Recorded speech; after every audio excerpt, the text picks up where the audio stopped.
रात के ठीक 1:47 पर अनाया के फोन की स्क्रीन अचानक चमक उठी। कॉलर आईडी पर वही नाम था, आरव।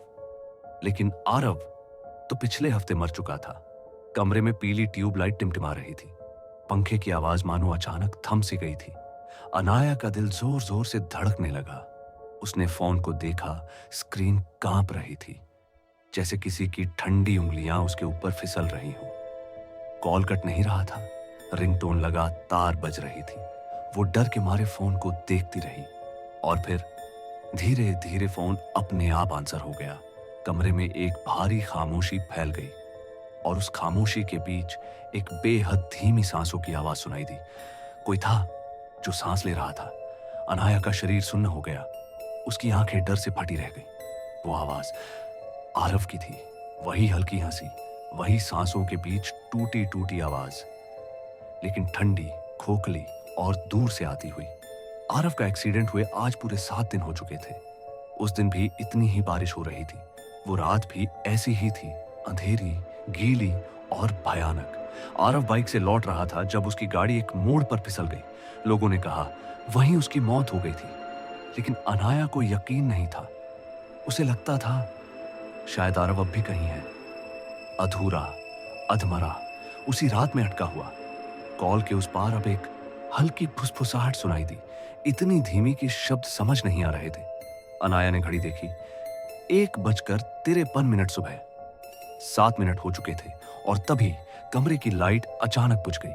उसके मोबाइल की स्क्रीन पर अब कॉल टाइम नहीं दिख रहा था, सिर्फ एक चीज, लाइव लिखा हुआ था, जैसे कोई रिकॉर्डिंग चल रही हो।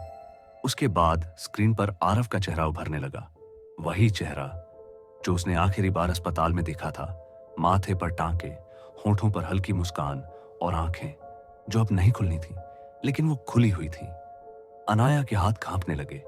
उसने फोन को दूर फेंक दिया, लेकिन स्क्रीन फिर भी जल रही थी। अब उसमें उसका कमरा दिख रहा था, लाइव फीड कास्ट, जैसे कोई बाहर से उसे देख रहा हो। कैमरे के एंगल से उसने खुद को देखा। वो वहीं खड़ी थी, लेकिन उसके पीछे एक धुंधला साया खड़ा था। साया धीरे धीरे आगे बढ़ने लगा। फोन के स्पीकर से वहीं फुसफुसाहट सुनाई दी। अब साफ थी, तुमने कहा था मैं तुम्हें कभी छोड़कर नहीं जाऊंगा। उस पल कमरे की खिड़की अपने आप खुल गई। ठंडी हवा का झोंका अंदर आया और फोन स्क्रीन काली हो गई। अगली सुबह अनाया के पड़ोसी ने दरवाजा खटखटाया। दरवाजा खुला था। कमरा अंदर से ठंडा था, जैसे किसी ने ऐसी पूरी रात चलाया हो। लेकिन बिजली तो गई हुई थी। टेबल पर सिर्फ एक फोन रखा था। स्क्रीन पर अब भी वही लिखा था, कॉल ड्यूरेशन 00:13:7। आरव का नंबर। उस दिन के बाद फिर कभी किसी नेटवर्क में ट्रेस नहीं हुआ। कहते हैं वो कॉल हर साल 1 नवंबर की रात 1:47 पर फिर से आता है, लेकिन कोई नहीं जानता कौन उठाता है। क्या वो प्यार था या किसी अधूरी आत्मा की तड़प? कहना मुश्किल है। बस इतना पता है, कुछ रिश्ते मौत के बाद भी कॉल काटते नहीं।